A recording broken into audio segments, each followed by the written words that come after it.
friends. So I tried my best to do a studio style setup. I have on some nice relaxing music, I burnt some sweetgrass, and I am going to make some elderberry syrup.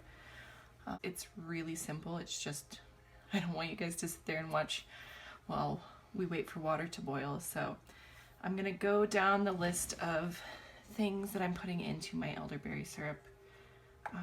First and foremost, of course, elderberries. And I'm using dried elderberries because, you know, elderberries are not in season. I would absolutely go out and harvest some of my own. Of course, don't eat any berries and don't use any berries that you aren't absolutely positive of the identification. I'm using about half a cup in this big pan. I think I have about 3 quarts of water. You know, herbalism is as always a very exact science, so make sure you measure everything. Like when you're making tinctures, for instance, you have to be a little bit more precise, and capsules as well. So I've just, you know, I've got filtered water, and then I've added my half a cup of elderberries. The next ingredient I'm going to add is rose hips. Rose hips are delicious. They're also extremely high in vitamin C, and they're very antioxidant, so they help your body fight damage. These rose hips I bought. You can process them yourself, which I occasionally do, but it is very tedious. So they do grow wild all over Colorado, all over different states. Actually, a lot of the United States has wild roses, and almost all rose bushes have rose hips in the fall. Next ingredient is Astragalus root. And Astragalus root is what is called an immunomodulating herb.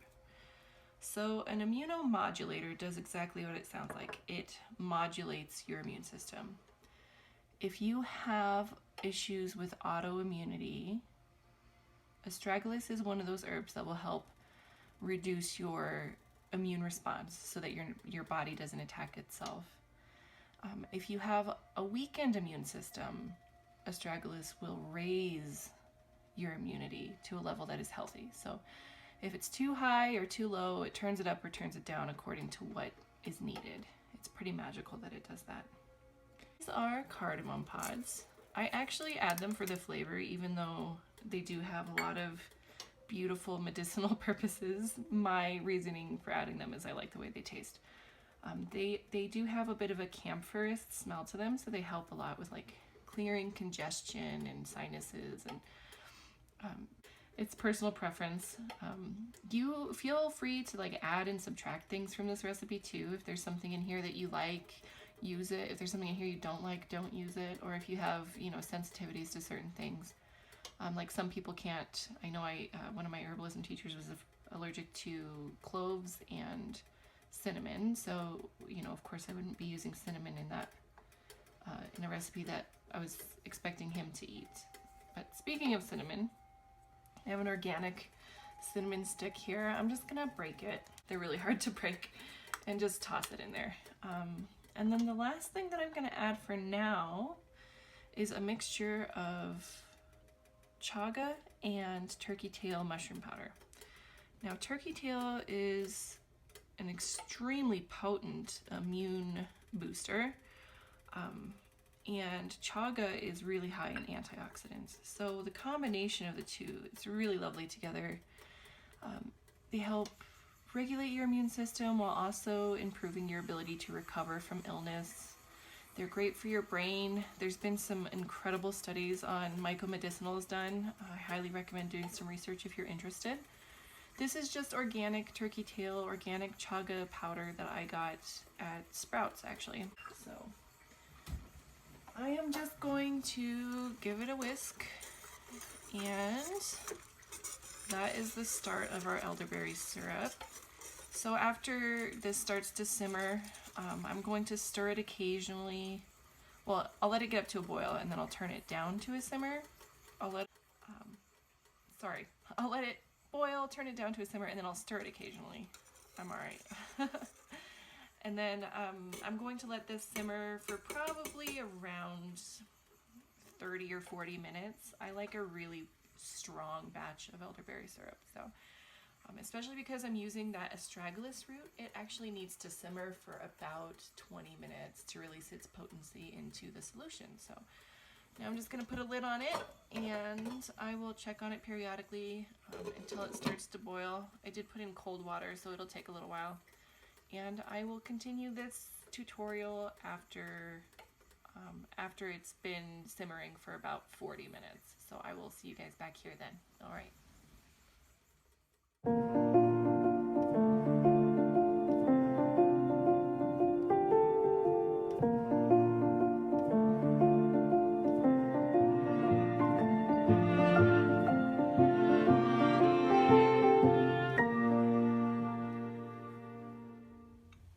Hello again, friends.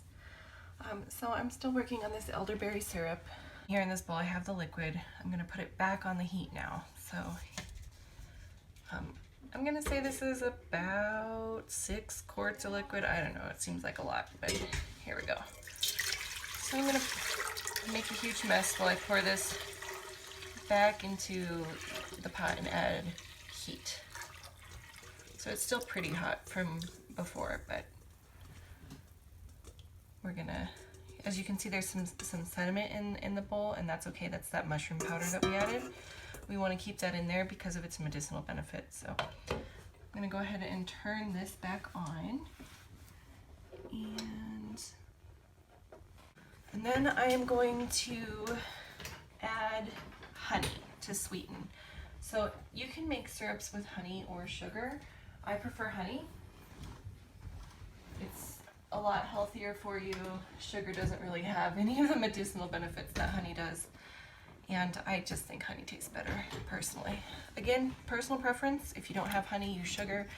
You can even just drink the liquid how it is.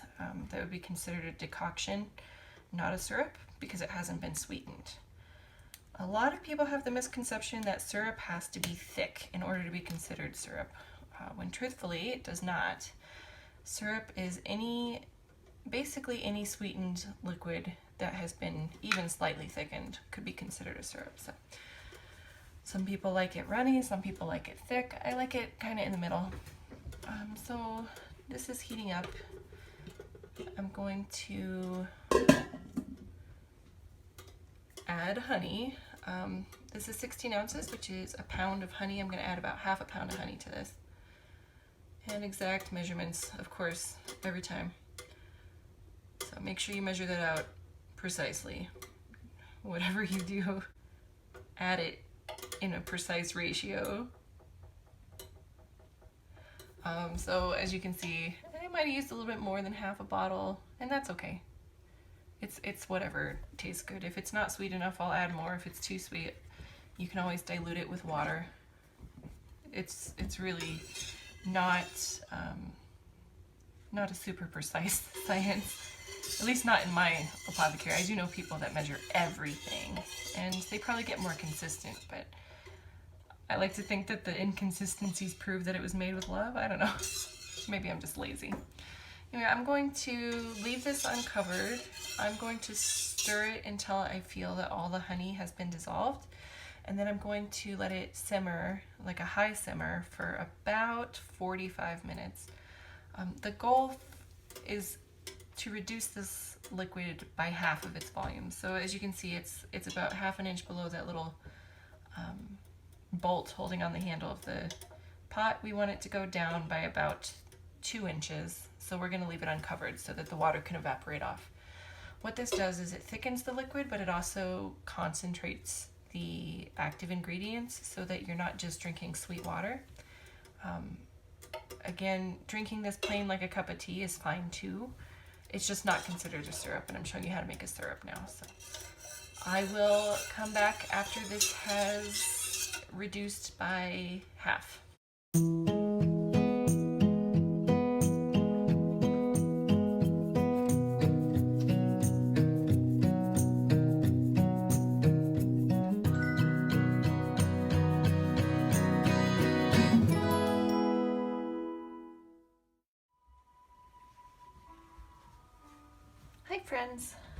So basically what's happened here is I have allowed my syrup to reduce, and it looks like there's a lot less in the pan than there actually was. I forgot to record and started bottling it. And so something I want you to know about the bottling process is that if you're making this for yourself and you're just going to keep it at home, keeping it in the fridge is fine.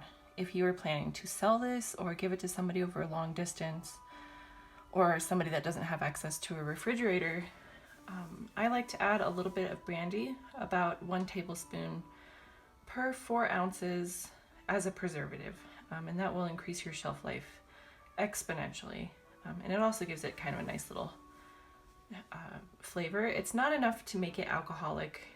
I know for some people it's against their religion to drink alcohol, and so when I do sell at markets, I make sure that I put it on the label. And I will show you guys my labels when I'm done. I actually just made some new ones today. But basically all I'm doing is I have my 4-ounce bottles, and I've already put the brandy in here. I don't know if you can see that or not, but there's a tablespoon of brandy in the bottom of this bottle. And then I just use a ladle to fill the bottle with elderberry syrup. Now you do not want to fill it all the way to the top, especially if you are shipping. You want to wait until this has cooled some so that it's not going to burn you or, you know, break your bottles. It's hard to break these bottles, but it's better to be careful. So, you know, I just fill the bottle to kind of where the bottle starts to curve and call it good, and then on to the next. And that's pretty much our elderberry syrup. And then as far as dosage is concerned, for adults, I recommend 1 tablespoon twice a day when you're healthy. When you're not healthy, I recommend increasing that dose to 3 tablespoons a day, nothing too crazy. And for kids, as a tonic, which means as an everyday preventative or prophylactic measure, 1 tablespoon is okay for kids over 4. A teaspoon is okay for like toddler-aged kids. And then I would not give this to a child under the age of 1 because it does have honey. And you definitely want to avoid honey at all costs until your baby's at least 1, because there's a risk of botulism spores being in the honey that we're mostly immune to, but babies are not, so be careful with that. I'll make a video for you guys.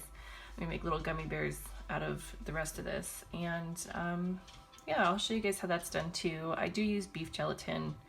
You can make a vegan alternative. You know, I have gar gum and I have used xanthium gum.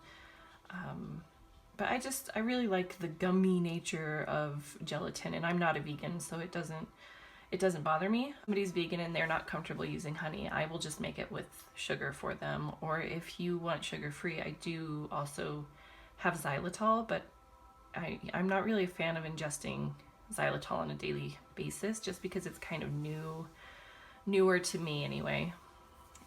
But you know, there's options, and nothing is set in stone. You can change this recipe.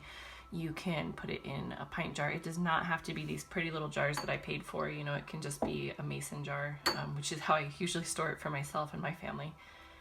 Although these bottles are kind of nice for pouring things out of.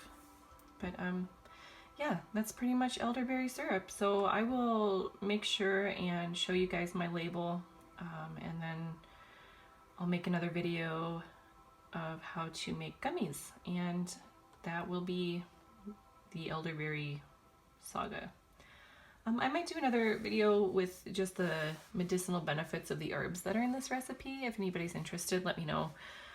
Otherwise, I'll just keep showing you guys what I do. All right, God bless. Be nice to each other, okay? And wash your hands.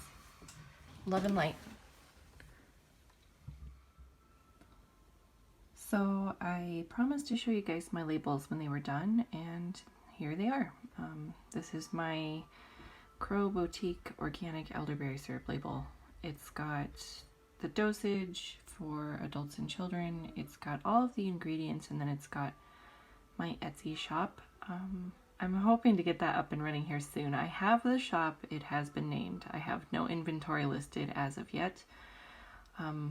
I struggle with some health issues, so it's just taking me a little while to get around to it. But there's the labels. I hope you guys enjoyed this tutorial, and I look forward to sharing more of my knowledge with you in future videos. Love and light, you guys. Wash your hands and be kind to each other, okay?